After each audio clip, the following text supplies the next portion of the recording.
എല്ലാവർക്കും നമസ്കാരം. എൻ്റെ നല്ല സുഹൃത്താണ് ശ്രീ രാഹുൽ ഈശ്വർ. അദ്ദേഹത്തിൻ്റെ ഏതാണ്ട് എല്ലാ നിലപാടുകളോടും എനിക്ക് കടുത്ത വിയോജിപ്പുണ്ട്. ഞങ്ങൾ ഒന്നിച്ച് ഒരേ പക്ഷത്ത് നിൽക്കുന്ന നിലപാടുകൾ കുറവാണ് എന്നും പറയാം. പക്ഷേ എങ്കിലും വ്യക്തിപരമായി നല്ല സൗഹൃദമാണ് അദ്ദേഹത്തിനോടും അദ്ദേഹത്തിൻ്റെ കുടുംബത്തോടും.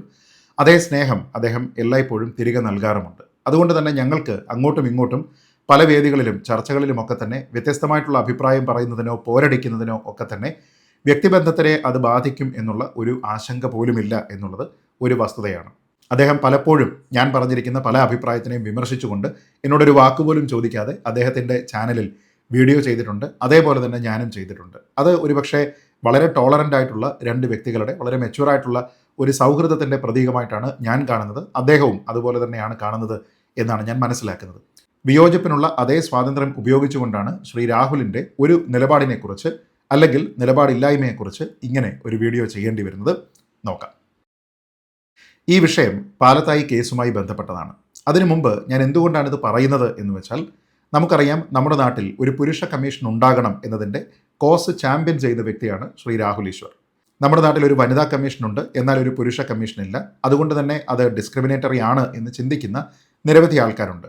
പലപ്പോഴും നമ്മുടെ നാട്ടിലെ പല നിയമങ്ങളും പുരുഷനേക്കാൾ കൂടുതൽ പ്രാമുഖ്യം സ്ത്രീക്ക്, സ്ത്രീയുടെ വാക്കിന് കൊടുക്കുന്നുണ്ട് എന്നുള്ളത് കൊണ്ട് തന്നെ പലപ്പോഴും ഇന്നത്തെ കാലത്ത് അനാവശ്യമായിട്ട് പുരുഷന്മാരെ പല കേസുകളിലും തെറ്റായി പ്രതി ചേർക്കുന്നുണ്ട് എന്നുള്ള ഒരു വാദമാണ് ഈ പുരുഷ കമ്മീഷനെ പിന്തുണയ്ക്കുന്ന ആൾക്കാർ പ്രാഥമികമായി മുന്നോട്ട് വയ്ക്കുന്നത്. അതുകൊണ്ട് തന്നെ ഒരു പുരുഷ കമ്മീഷൻ ഉണ്ടാകണം, പുരുഷന്മാരുടെ അവകാശ സംരക്ഷണത്തിന് ഇവിടെ ഒരു അതോറിറ്റി ഉണ്ടാകണം എന്നൊക്കെ വാദിക്കുന്ന ആൾക്കാരുടെ കോസിനെ മുന്നിൽ നിന്ന് നയിക്കുന്നയാളാണ് ശ്രീ രാഹുൽ ഈശ്വർ. അതിനായി അദ്ദേഹം പല ആൾക്കാരെ കാണുന്നുണ്ട്, പല ജനപ്രതിനിധികളെ കാണാറുണ്ട്, പല നിവേദനങ്ങൾ കൊടുക്കാറുണ്ട്. ഇതിൻ്റെ ബില്ലൊക്കെ അവതരിപ്പിക്കുന്നതിന് വേണ്ടി അദ്ദേഹം പലരെയും സമീപിക്കാറുണ്ട്. എനിക്ക് ആ കാര്യത്തിൽ അദ്ദേഹത്തിനോട് വ്യത്യസ്തമായിട്ടുള്ള ഒരു നിലപാടാണുള്ളത്. അതെന്തുകൊണ്ടാണ് എന്ന് വെച്ചാൽ, ഏതെങ്കിലും ഒരു കേസിൽ അന്യായമായി ഒരു പുരുഷൻ പ്രതി ചേർക്കപ്പെടുന്നുണ്ട് എങ്കിൽ അയാളുടെ ഭാഗം കേൾക്കാതെ അയാൾ നാണം കെടുന്ന രീതിയിൽ പിന്നീട് വിമുക്തനായി പുറത്തു വന്നാലും നേരത്തെ ആ കേസ് ഉണ്ടാക്കിയിരിക്കുന്ന നാണക്കേടിൽ നിന്ന് മോചനമില്ലാതെ ശിഷ്ടകാലം ജീവിക്കേണ്ടി വരുന്ന ഒരു തെറ്റായ സാഹചര്യം ഇവിടെ ഉണ്ട് എങ്കിലും ഇവിടുത്തെ പ്രധാനപ്പെട്ട ചോദ്യം ഈ പുരുഷ കമ്മീഷൻ അതിനെ എങ്ങനെ ഇല്ലാതെയാക്കും എന്നുള്ളതാണ്. അതായത് വനിതാ കമ്മീഷൻ്റെ പവേഴ്സ് എന്തൊക്കെയാണ് എന്നതിനെക്കുറിച്ച് നമുക്കറിയാം. അപ്പോൾ ഇപ്പുറത്തൊരു പുരുഷ കമ്മീഷൻ വന്നാലും ഒരു പുരുഷനെ ഇങ്ങനെ ഏതെങ്കിലും ഒരു സ്ത്രീയുടെ പരാതിയുടെ പുറത്ത് ഈ പോലീസ് പിടിച്ചുകൊണ്ട് പോവുകയും ഇയാൾക്ക് കുറേയധികം നാണക്കേടും മറ്റു കാര്യങ്ങളും ഒക്കെ പിന്നീട് ഉണ്ടാക്കുകയും ചെയ്താൽ എന്ത് തരത്തിലുള്ള ഇടപെടലാണ് അവിടെ പുരുഷ കമ്മീഷന് ചെയ്യാൻ കഴിയുക? എന്തെങ്കിലും ചെയ്യാൻ കഴിയുമെന്ന് എനിക്ക് തോന്നുന്നില്ല. കാരണം വനിതാ കമ്മീഷന് പോലും ഇല്ലാത്ത അധികാരങ്ങൾ പുരുഷ കമ്മീഷന് കൊടുക്കുക എന്ന് പറയുന്നത് പ്രായോഗികമല്ല. അതുകൊണ്ട് തന്നെ സത്യത്തിൽ എൻ്റെ പൊസിഷൻ ഇവിടെ ഒരു പുരുഷ കമ്മീഷൻ അല്ല വേണ്ടത്, മറിച്ച് നമ്മുടെ നിയമങ്ങൾ ഇന്നത്തെ കാലത്ത് ഒന്നുകൂടി റിവ്യൂ ചെയ്തതിന് ശേഷം അതിലാവശ്യമായിട്ടുള്ള ഭേദഗതികൾ വരുത്തുക എന്നുള്ളതാണ്.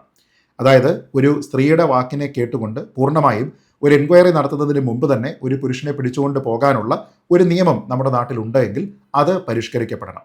ഏറ്റവും പ്രൈമറി ആയിട്ടുള്ള കുറേയധികം തെളിവുകൾ കൊടുത്തതിൻ്റെ അടിസ്ഥാനത്തിൽ പോലീസിന് ഒരു തെറ്റവിടെ നടന്നിട്ടുണ്ട് എന്നുള്ള ബോധ്യമുണ്ടാകുന്നതിൻ്റെ അടിസ്ഥാനത്തിൽ വേണം ഒരു പുരുഷനെതിരെ ചാർജ് ചെയ്യാൻ. അതാണ് ജെൻഡർ ഇക്വാലിറ്റി എന്ന് പറയുന്നത്. പണ്ട് കാലത്ത് ഒരുപക്ഷെ സ്ത്രീകളെ സംബന്ധിച്ചിടത്തോളം സ്ത്രീ സൗഹൃദമായിട്ടുള്ള കൂടുതൽ നിയമങ്ങൾ ഉണ്ടാകേണ്ടതായിരുന്നു.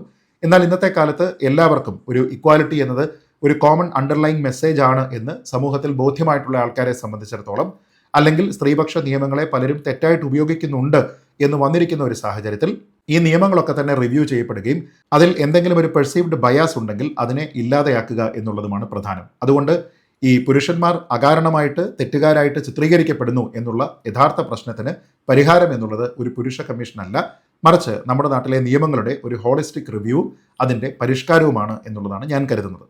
എന്നാൽ തൻ്റെ ഭാഗം ന്യായീകരിക്കുന്നതിന് വേണ്ടി ശ്രീ രാഹുൽ ഈശ്വർ, അതിന് അദ്ദേഹത്തിന് പൂർണ്ണമായ സ്വാതന്ത്ര്യമുണ്ട്, അദ്ദേഹം പലപ്പോഴും പല കോടതി ഒബ്സർവേഷൻസിനെയും എടുത്ത് അതിനെക്കുറിച്ച് ചർച്ച ചെയ്യാറുണ്ട്.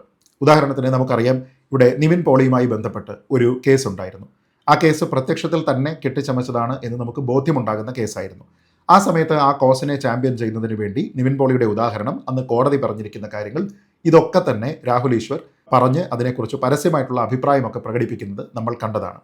നമ്മളിവിടെ കോളിളക്കം സൃഷ്ടിച്ച ദിലീപ് കേസ് കണ്ടതാണ്. ആ കേസിലും എങ്ങനെയാണ് ഒരാൾ തെറ്റായ രീതിയിൽ പ്രതി ചേർക്കപ്പെടുന്നത് എന്ന രീതിയിൽ അദ്ദേഹം അതിനെ വ്യാഖ്യാനിക്കുന്നത് നമ്മൾ കണ്ടതാണ്. പിന്നെ അദ്ദേഹത്തിനോടൊപ്പം ഈ പുരുഷ കമ്മീഷന് വേണ്ടി നിലകൊള്ളുന്ന പല ആൾക്കാരുമായി ബന്ധപ്പെട്ട് പല കേസുകൾ ഉണ്ടാകുമ്പോൾ അതിൻ്റെയും പൊസിഷൻ വിശദീകരിക്കാൻ പലകുറി പത്രസമ്മേളനം പോലും അദ്ദേഹം നടത്തിയിട്ടുണ്ട്.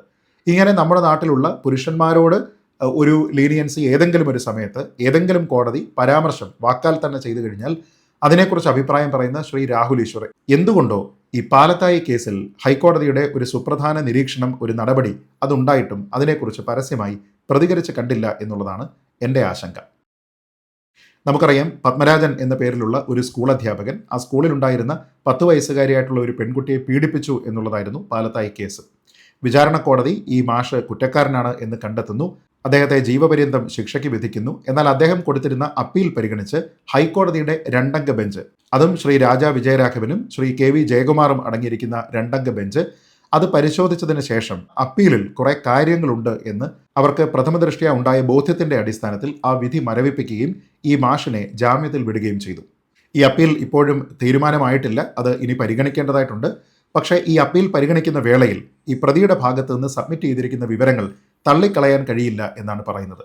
അതുകൊണ്ട് തന്നെ ഈ പെൺകുട്ടിയുടെ ഭാഗത്ത് നിന്നുണ്ടായിരിക്കുന്ന ആരോപണങ്ങൾ അത് ഇൻകൺസിസ്റ്റന്റ് ആണെന്നും എംബെലിഷ്ഡ് ആണെന്നും ഇംപ്രൂവ്ഡ് ആണ് എന്നും ഫാൻസിഫുൾ ആണ് എന്നും കോടതി പറഞ്ഞിട്ടുണ്ട്. അതിൻ്റെ അടിസ്ഥാനത്തിൽ അവിടെ കൊണ്ടുവന്നിരിക്കുന്ന വാദങ്ങളുടെ മെറിറ്റിൻ്റെ അടിസ്ഥാനത്തിലാണ് കോടതി ഈ വിധിയെ മരവിപ്പിക്കുന്നതിനും ഈ പ്രതിക്ക് ജാമ്യം അനുവദിക്കുന്നത്. എന്നാൽ ഞാൻ നേരത്തെ പറഞ്ഞതുപോലെ ഈ വിഷയവുമായി ബന്ധപ്പെട്ട് പുരുഷ കമ്മീഷന് വേണ്ടി വാദിക്കുന്ന ഒരാൾ എന്തുകൊണ്ടാണ് പ്രതികരിക്കാത്തത് എന്ന് സത്യമായിട്ടും എനിക്ക് മനസ്സിലാകുന്നില്ല. ശ്രീ രാഹുൽ ഈശ്വർ ഈ ഒരു കേസിൽ പ്രതികരിച്ചിട്ടുണ്ടോ, അത് ഞാൻ കാണാതെ പോയതാണോ? എന്തായാലും അദ്ദേഹത്തിൻ്റെ സോഷ്യൽ മീഡിയയിലൊക്കെ ഞാൻ നോക്കുമ്പോൾ ഇതുമായി ബന്ധപ്പെട്ട് അദ്ദേഹത്തിൻ്റെ ഒരു പരാമർശവും കണ്ടില്ല. ഇനി അദ്ദേഹം ഏതെങ്കിലും കാരണത്താൽ തിരക്കിലായതുകൊണ്ടോ മറ്റോ ഈ ഒരു വിധി അദ്ദേഹം ശ്രദ്ധിക്കാതെ പോയതാണോ എന്നെനിക്കറിയില്ല. പക്ഷേ ഈ പുരുഷ കമ്മീഷനുമായി ബന്ധപ്പെട്ട് അതേ താല്പര്യത്തിൽ അദ്ദേഹത്തിനോടൊപ്പം പ്രവർത്തിക്കുന്ന നിരവധി ആൾക്കാരുണ്ട് എന്ന് നമുക്കറിയാം. അങ്ങനെയുള്ള ആരെങ്കിലും ഇത് ശ്രദ്ധിക്കാതിരിക്കുമോ? ഇത് നമ്മുടെ നാട്ടിലെ വാർത്തയായിട്ട് വന്നതാണല്ലോ. അപ്പോൾ വാർത്തകളൊക്കെ തന്നെ നിരന്തരം ശ്രദ്ധിക്കുന്ന ശ്രീ രാഹുൽ ഈശ്വർ ഈ പാലത്തായി കേസിലുള്ള കോടതിയുടെ സുപ്രധാനമായിട്ടുള്ള ഇടപെടലിനെ കുറിച്ച് എന്താണ് അറിയാതെ പോയത്, അറിഞ്ഞെങ്കിൽ പ്രതികരിക്കാതെ പോയത് എന്നുള്ളതാണ് എൻ്റെ സന്ദേഹം.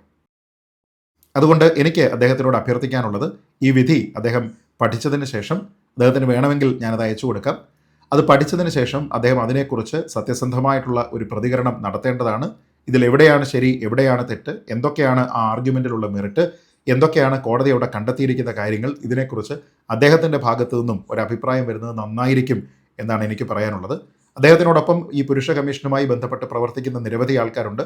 അവരുടെയൊക്കെ പല തീരുമാനങ്ങളും നടപടികളുമൊക്കെ പലപ്പോഴും വിവാദമായിട്ടുള്ളത് നമ്മൾ കണ്ടതാണ്. പണ്ട് ബസ്സിൽ വെച്ച് ഒരു സ്ത്രീയോട് അപമര്യാദയായി പെരുമാറി എന്നതിൻ്റെ പേരിൽ വിമർശനം നേരിട്ടിരുന്ന ഒരാൾ ജയിൽ മുക്തനായി വന്നിരുന്ന സമയത്ത് പോയി മാലയിട്ട് സ്വീകരിച്ചിരുന്ന ആൾക്കാരൊക്കെ ഇദ്ദേഹത്തിനോടൊപ്പം പ്രവർത്തിക്കുന്നുണ്ട്. തൻ്റെ ഭാര്യയെയോ അമ്മായിയമ്മയെയോ ആരെയോ ഇങ്ങനെ കൊലപ്പെടുത്തും എന്നൊക്കെ പറഞ്ഞുകൊണ്ട് അവരുടെ വീടിന് മുന്നിൽ ഫ്ലെക്സ് ബോർഡ് വെച്ചിരുന്ന ആൾക്കാരൊക്കെ ഈ സംഘടനയിൽ പ്രവർത്തിക്കുന്നുണ്ട് എന്ന് ഞാൻ കേട്ടു. അങ്ങനെയുള്ള ആൾക്കാരെയൊക്കെ തന്നെ അതിൽ സഹകരിപ്പിക്കാതിരിക്കുക എന്നുള്ളതാണ് യുക്തിയുള്ള, ബുദ്ധിയുള്ള, കോമൺ സെൻസ് ഉള്ള ഒരാൾ ചെയ്യേണ്ടത്. എന്തായാലും ഇവിടുത്തെ വിഷയം അതല്ല. ഈ പാലത്തായി കേസുമായി ബന്ധപ്പെട്ട് ആ കേസിൻ്റെ മെറിറ്റുകൾ, ആ കേസിലുള്ള ആരോപണങ്ങൾ, ആ കേസിലെ സത്യസന്ധത, ഇവയെല്ലാം തന്നെ ശ്രീ രാഹുൽ ഈശ്വർ ഇപ്പോൾ വന്നിരിക്കുന്ന കോടതി വിധിയുടെ പശ്ചാത്തലത്തിൽ, ആ ഇൻ്ററിം ഓർഡറിൻ്റെ പശ്ചാത്തലത്തിൽ ഒന്ന് വിശദീകരിച്ച് അഭിപ്രായം പറഞ്ഞാൽ നന്നായിരുന്നു. ഈ ലാപ്ടോപ്പൊക്കെ ഇങ്ങനെ എടുത്തിട്ട് അദ്ദേഹം വീഡിയോ ചെയ്യാറുണ്ട്, അതേപോലെ ഒന്ന് ചെയ്താൽ നന്നായിരുന്നു എന്ന് മാത്രം അദ്ദേഹത്തിന് ഇൻ കേസ് വിട്ടുപോയതാണ് എങ്കിൽ ഒന്ന് വിനയപൂർവ്വം ഓർമ്മിപ്പിച്ചുകൊണ്ട് ഈ വീഡിയോ അവസാനിപ്പിക്കുന്നു. വന്ദേ മാതരം. ജയ് ഹിന്ദ്.